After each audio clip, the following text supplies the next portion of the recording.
Welcome to citizen news.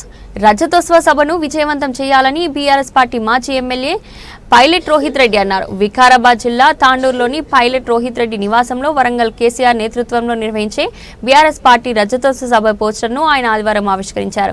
ఈ సందర్భంగా ఆయన యాలాల, పెద్దముల్, తాండూరు మండలాల ముఖ్య నాయకులతో సన్నాహక సమావేశం నిర్వహించారు. ఈ సందర్భంగా ఆయన మాట్లాడుతూ వరంగల్ సభను విజయవంతం చేయాలని పిలుపునిచ్చారు.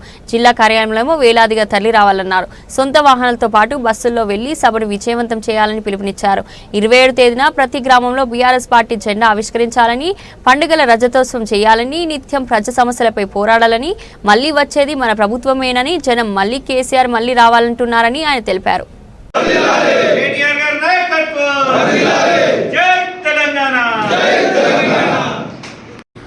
మరి ఈరోజు మనము తాండూరు మండలము, పెద్దేముల్ మండలం, యాలాల మండలానికి సంబంధించిన సన్నాహక మీటింగ్ ఈరోజు చేస్తూ ఉన్నాం.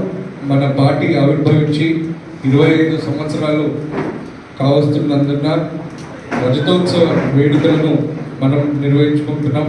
వరంగల్లో పెద్ద ఎత్తున మరి ఇంతకుముందు ఎన్నడూ కూడా చరిత్రలో ఎవరు చూడని విధంగా మరి అంత పెద్ద ఎత్తున ఏర్పాట్లు మన పార్టీ అధినేత కేసీఆర్ గారి ఆధ్వర్యంలో చేస్తూ ఉన్నారు.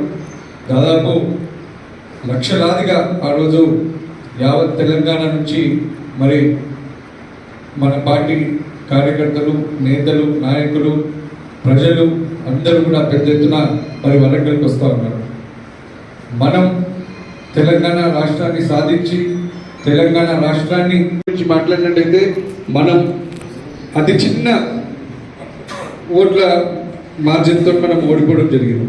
కానీ ఈరోజు చూసినట్టయితే ప్రజలందరూ కూడా తాండూరు నియోజకవర్గంలో ఎవరిని చూసినా కానీ మేము తప్పు చేసినామనే భావనలో ఈరోజు ఉన్నారు. మరి రాబోయే ఎన్నికల్లో మనకి ఇప్పుడు లోకల్ బాడీ ఎలక్షన్లు ఎప్పుడన్నా రావచ్చు, మరి లోకల్ బాడీ ఎలక్షన్లు కావచ్చు, ఇంకా పైన ఏ ఎలక్షన్లు వచ్చినా కానీ తప్పకుండా ప్రజల అండ మన వెంబడి ఉంది.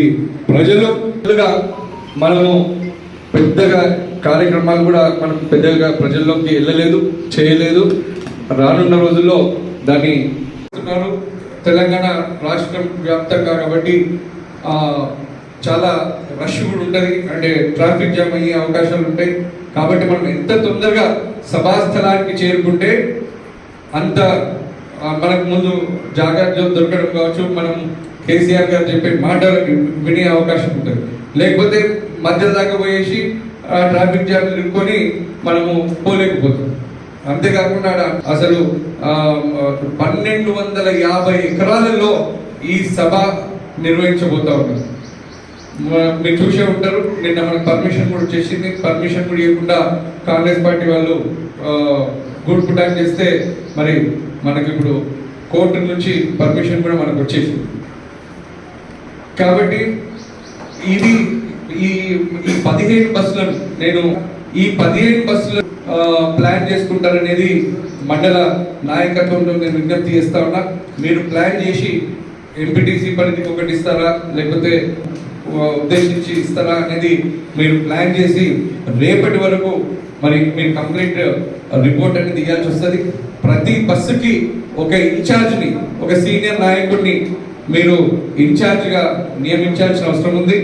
అంతేకాకుండా ఆ బస్సులో, ప్రతి బస్సులో ఎవరెవరైతే ఎక్కుతున్నారో